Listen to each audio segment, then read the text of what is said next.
साथियों, जब हम गर्व से कहते हैं कि भारत का नागर उड्डयन उद्योग दुनिया भर में तेजी से बढ़ता उद्योग है, तो निश्चित तौर पर इसके पीछे हमें माननीय केंद्रीय नागर उड्डयन मंत्री श्री ज्योतिरादित्य सिंधिया जी के बेहद शानदार और सफल प्रयास नजर आते हैं। सादर सादर आग्रह करना चाहूंगी माननीय केंद्रीय मंत्री महोदय से आपके संबोधन हेतु। माननीय मंत्री जी।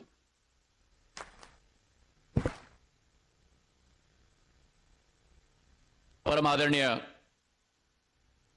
देश के यशस्वी प्रधानमंत्री महोदय नरेंद्र मोदी जी, मंच पर आसीन लेफ्टिनेंट गवर्नर साहब, एडमिरल डीके जोशी साहब,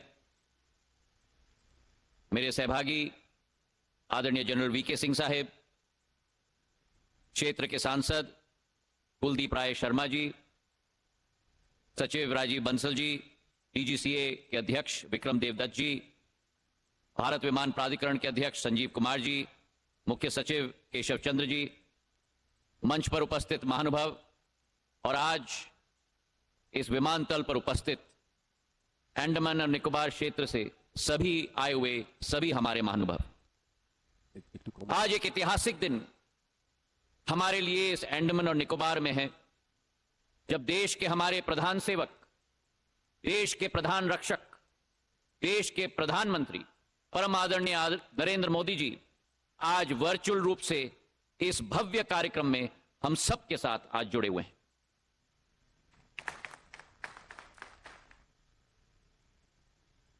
अंडमान और निकोबार, यह अतिशयोक्ति नहीं होगी अगर हम कहें कि हिंद महासागर का सबसे सुनहरे मोतियों में से सबसे सुंदर मोती अगर है तो अंडमान और निकोबार महाद्वीप है।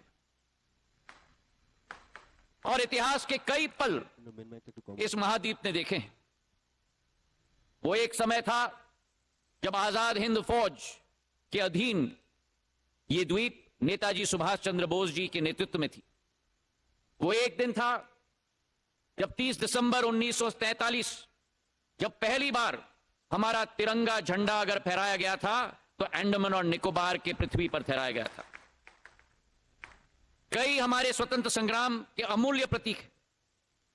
वीर सावरकर साहब 10 साल सेल्यूलर जेल में यहां हिरासत में थे, लेकिन वास्तविकता यह भी है मेरे भाई और बहनों कि 70 साल में अंग्रेजी शासकों के नाम पर यह द्वीपों का नामकरण किया गया था। और अगर उसे किसी ने परिवर्तित किया तो हमारे प्रधानमंत्री, हमारे पंत प्रधान नरेंद्र मोदी जी ने, जिन्होंने यह कदम लिया कि 21 हमारे वीर सपूतों को, परमवीर चक्र के विजेताओं पर 21 द्वीपों का नाम करके सच्ची श्रद्धांजलि हमारे वीर सपूतों को किसी ने दी है तो प्रधानमंत्री नरेंद्र मोदी जी ने दी। प्रधानमंत्री जी के नेतृत्व में नागर विमानन क्षेत्र में एक नई तीव्रता और एक नई तेजी आई है। जहां 66 वर्षों में देश में केवल 74 एयरपोर्ट थे, आज प्रधानमंत्री जी के नेतृत्व में 74 अतिरिक्त एयरपोर्ट बनकर 148 एयरपोर्ट आज देश में बन चुके हैं। जहां देश में केवल 2013-14 में 6 करोड़ घरेलू यात्री थे, आज उसी भारत में 14.5 घरेलू यात्री, मतलब 130% की वृद्धि हुई है। जहां एयरलाइंस की फ्लीट में केवल 400 विमान होते थे, 9 वर्षों में आज 700 विमान, 75% वृद्धि हुई है।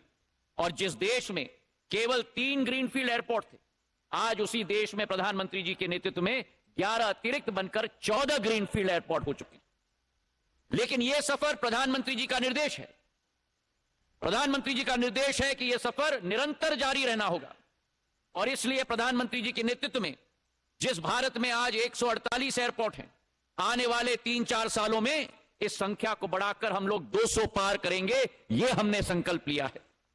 जिस भारत में केवल 14.5 करोड़ वर्तमान में घरेलू यात्री हैं, 2030 तक हमारा अनुमान है कि 42 करोड़ तक यह आंकड़ा पहुंचेगा। और जिस भारत में आज 700 विमान हैं, आने वाले 3-4 वर्षों में इसे बढ़ाकर 1500 से 1700 विमान तक हम लोग पहुंचाएंगे, यह हम लोगों का संकल्प है। आज प्रधानमंत्री जी के नेतृत्व में पूरे देश का आम नागरिक योजना, लोकतांत्रिकरण नागर विमानन सेवा का प्रधानमंत्री जी का संकल्प और सपना कि हवाई चप्पल पहनने वाला भी हवाई जहाज में उड़े, आज उस योजना के तहत करीब 1.5 करोड़ यात्रियों ने सफर किया है, जो पहला सपना ही देखते थे हवाई जहाज को देखकर। आज उसी के तहत 2,35,35,000 फ्लाइट्स चली हैं और आज उसी के तहत 3 नए एयरलाइंस का जन्म भी हमारे देश में हुआ है। आज अंडमान और निकोबार में 572 द्वीपों का यह समूह जो बंगाल की खाड़ी और अंडमान के जंक्शन पर स्थित भारत का सबसे महत्वपूर्ण अंग है, वीर सावरकर अंतर्राष्ट्रीय विमानतल का उद्घाटन आज प्रधानमंत्री जी के कर कमलों से किया जा रहा है। पूर्व में यह विमानतल केवल 7,500 वर्ग स्क्वायर मीटर का होता था। आज इसे बढ़ाकर 5 गुना 40,000 वर्ग स्क्वायर मीटर का विमानतल का उद्घाटन प्रधानमंत्री जी से किया जा रहा है। जहां 300 यात्रियों की क्षमता होती थी, आज 1200 यात्री प्रति घंटा की क्षमता के आधार पर यह महत्वपूर्ण विमानतल का उद्घाटन हो रहा है। और उसी के तहत जो प्रधानमंत्री जी की सोच और विचारधारा सदैव रही है, vocal for local, Andaman and Nicobar की अतुल्य बायोडाइवर्सिटी को भी स्थान इस विमानतल में दिया गया है। ऑयस्टर के आकार में यह विमानतल बनाया गया है और इस तरीके से डिजाइन किया गया है कि दिन के समय में लाइटिंग की जरूरत नहीं होगी, सूर्य के प्रकाश की रोशनी के आधार पर ही यह विमानतल प्रकाशित होगा। हमारे क्षेत्र में सस्टेनेबिलिटी के आधार पर भी इस विमानतल में double insulated proofing system, LED lighting, rain water catchment, solar water plant और इसी के साथ साथ हमारा अनुमान है कि हमारे इस विमानतल के आधार पर हमारे पर्यटन के क्षेत्र में, हमारे अधोसंरचना में, हमारी आर्थिक गति में नई एक वृद्धि आएगी। प्रधानमंत्री जी की सदैव यह संकल्प रही है कि अंडमान और निकोबार में अधोसंरचना बढ़नी चाहिए। केवल यह विमानतल नहीं, लेकिन इसके अतिरिक्त 3 अतिरिक्त विमानतल शिवपुर में, कार निकोबार में, कैंपल बे में भारत सरकार के द्वारा स्थापित होने जा रहा है। और उसी के साथ 4 वाटरड्रोम शहीद द्वीप में, शहीद द्वीप के साथ साथ हमारे स्वराज द्वीप में, आइलैंड में और पोर्ट ब्लेयर में 108 से 150 करोड़ कुल मिलाकर यह निवेश हमारे क्षेत्र में किया जा रहा है।